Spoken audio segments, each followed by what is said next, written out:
Ibu sedang bermain dengan anak-anak. Lagu baru berhenti. Hanya Yo yang menari tanpa henti. Yo. Paman dokternya memandangnya dan tahu bahwa bocah itu memiliki penyakit. Banyak anak seperti itu datang untuk mengucapkan selamat ulang tahun kepada Yo. Selamat ulang tahun.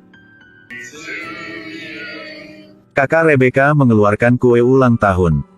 Yo buru-buru berbaring di tanah tanpa bergerak. Kakek melihat itu dan merasa sangat khawatir. Tidak peduli seberapa banyak seorang ibu menasihati anaknya, itu tidak bisa. Pesta berlangsung dengan cara yang sangat canggung. Ayah Paul dengan cepat menyanyikan sebuah lagu.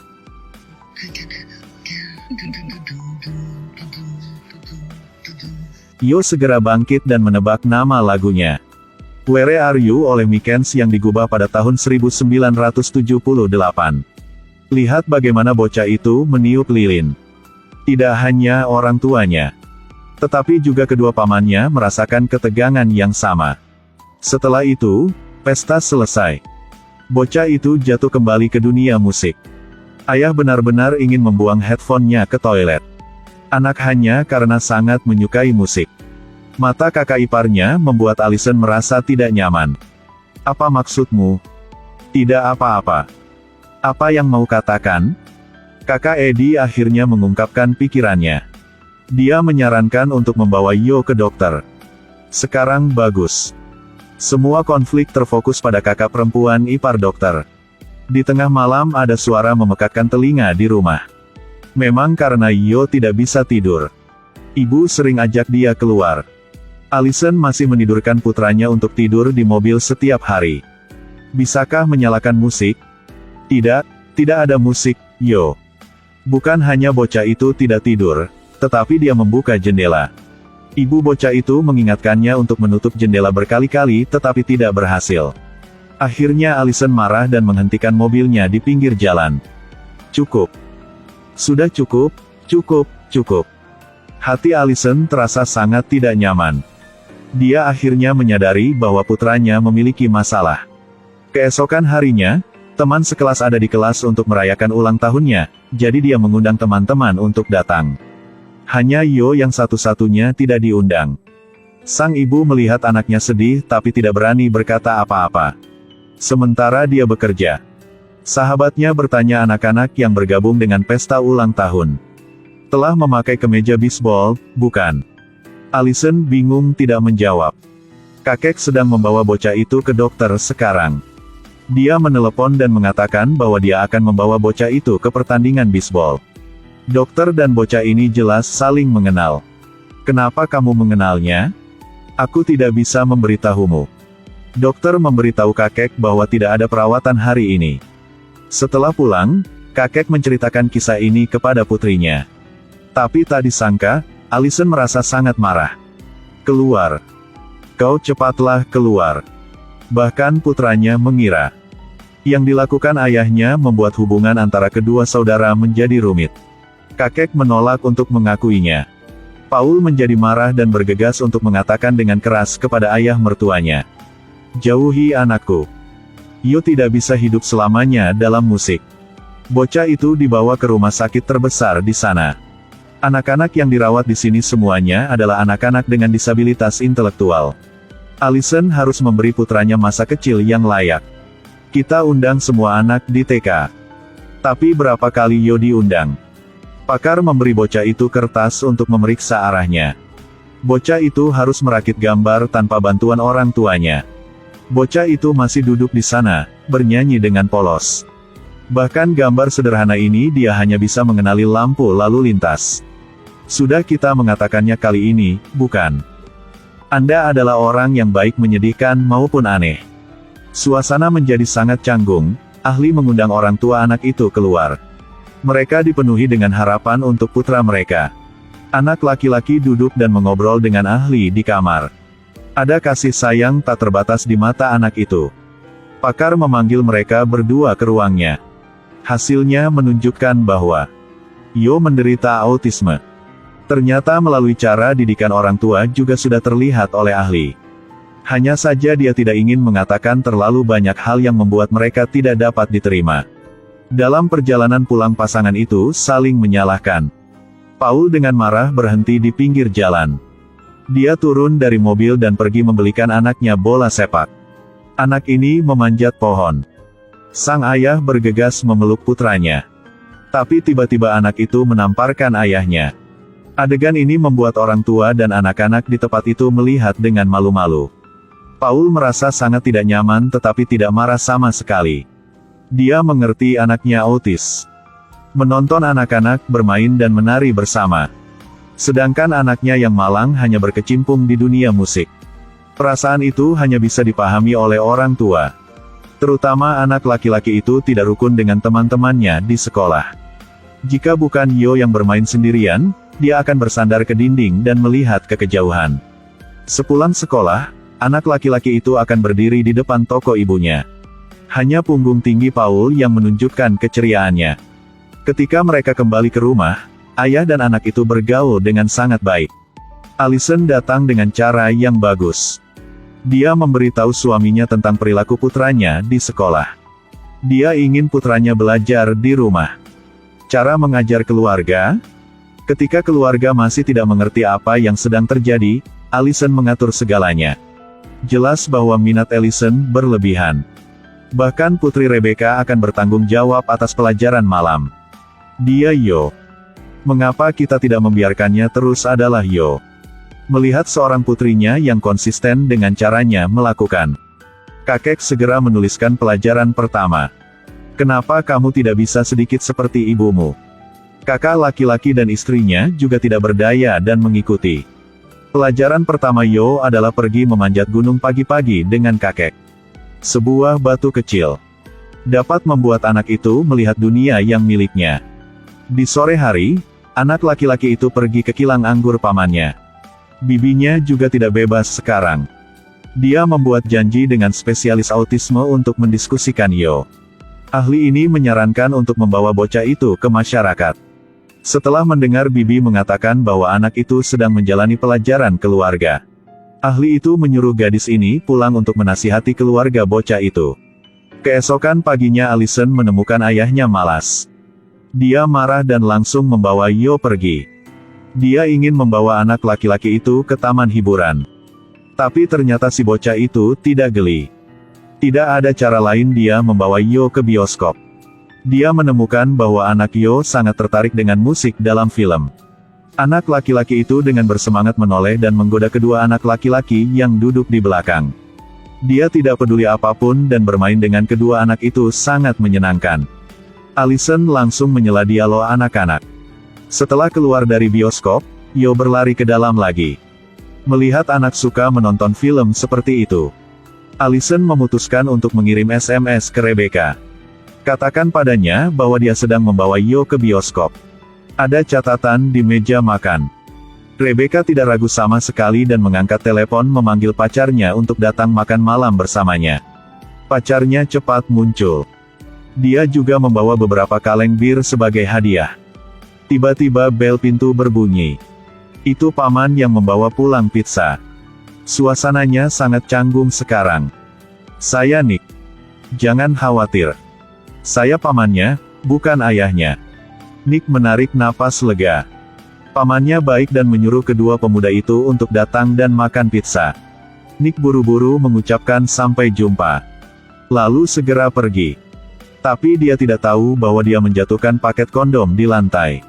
Ini membuat Nick sangat ketakutan. Dia berjalan keluar dengan kaki gemetar. Pada hari ketiga, Yo tidak lagi bodoh. Tanpa musik ini membosankan baginya. Paul mengambil pemutar musik Yo. Dengan tegas memaksanya untuk menyerah musik. Ini membuat anak laki-laki itu sangat tidak nyaman. Anak laki-laki menangis dan menghancurkan barang-barang. Satu-satunya hal yang dia butuhkan saat ini adalah pemutar musik. Tapi selera musik Yo seperti jenius. Bagian pertama dari cerita melankolis. Baik melankolis dan juga tersimpan di hati. Disusun oleh Peter Poppy pada tahun 1982.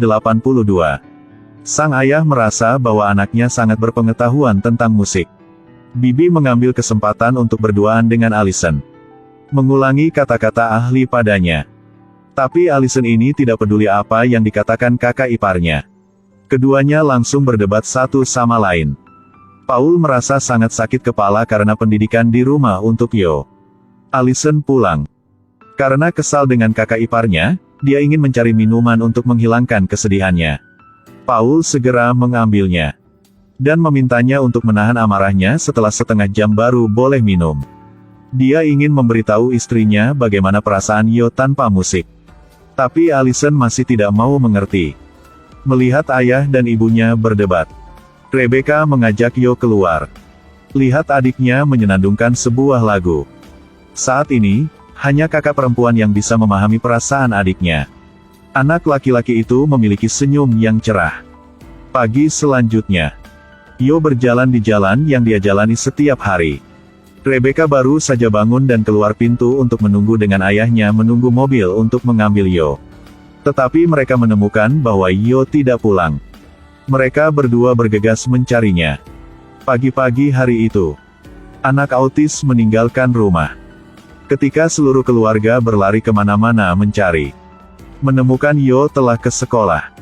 Untungnya pengemudi menemukan bocah itu. Orang tuanya merasa sulit untuk memahami mengapa Yo pergi ke sekolah pagi-pagi. Allison memberitahu bocah itu bahwa dia akan belajar di rumah tanpa pergi ke sekolah. Biarkan aku pikir. Yo polos benar-benar mau ke sekolah. Tidak ingat. Melihat bahwa Allison tidak peduli dengan perasaan Yo tetapi terus mau membawanya pulang. Paul sangat marah. Segera meraih tangan putranya dan membawanya ke dalam kelas. Di malam hari, pasangan itu terus berdebat tentang anak mereka yang pergi ke sekolah. Paul telah memahami bahwa putranya perlu berintegrasi ke dalam masyarakat. Konflik menjadi sengit ketika keduanya memiliki pendapat yang berlawanan. Paul marah dan berlari keluar dengan tanda. Dia ingin menjual rumah yang belum dibangun selesai ini. Keesokan harinya, Allison ketakutan setengah mati oleh tanda Paul. Dia berlari mencari suaminya untuk bertanya. Dia menceritakan semua hal yang tidak menyenangkan di dalam hatinya. Putranya ingin pergi ke sekolah. Tapi dia tidak setuju. Kau tidak peduli apakah itu benar atau salah. Kau hanya peduli dengan keputusanmu sendiri. Menghadapi Allison secara membabi buta, dia masih memutuskan untuk menjual rumah itu untuk merawat Yo dengan sepenuh hati. Dan meminta Allison untuk mencari dokter spesialis untuk merawat putranya. Allison pergi dengan marah. Dia merindukan seseorang. Yo sepulang sekolah sendirian tenggelam dalam musik. Sopir bertugas mengantar Yo ke sekolah setiap hari. Bahkan tindakan bocah itu membuka pintu 2 kali ditemukan olehnya. Dia adalah teman sekelas Allison, Mary. Sekarang dia telah menjadi psikolog anak yang terkenal. Dia menerima undangannya untuk mendiagnosis autisme Yo. Mary melihat keadaan seluruh keluarga. Dia segera mengajukan penawaran. Suruh mereka keluar dan bermain pingpong bersama. Melalui itu dia bisa melihat banyak detail menakutkan. Yo hanya tiang biasa. Tapi selalu dipuji oleh ibunya sampai ke langit. Hal yang paling menakutkan adalah dia tidak mendengarkan nasihat Mary. Ayah Yo sedikit lebih baik. Meskipun dia memaksa Yo untuk bermain pingpong, dia menggunakan musik untuk menggodanya bermain. Tapi pamannya adalah orang yang sangat sulit untuk dimengerti. Dan kemudian Paul memuji putranya ke galaksi juga. Mary tidak tahu harus berkata apa lagi. Sampai hasilnya diringkas. Mary berbicara tentang setiap masalah dalam keluarga ini yang memengaruhi Yo. Kakek Yo seperti dokter. Anggota keluarga selalu berdebat satu sama lain, membuat Yo merasa sangat tertekan. Sementara Yo berpikir omong kosong, hanya musik yang bisa membuatnya bahagia. Tapi mereka sering menentang musik untuk Yo. Mary dengan cepat membuat rencana untuk berubah. Allison menunjukkan foto masa kecilnya kepada Yo. Tapi anak ini tidak mau bekerja sama. Bahkan ingin membuangnya.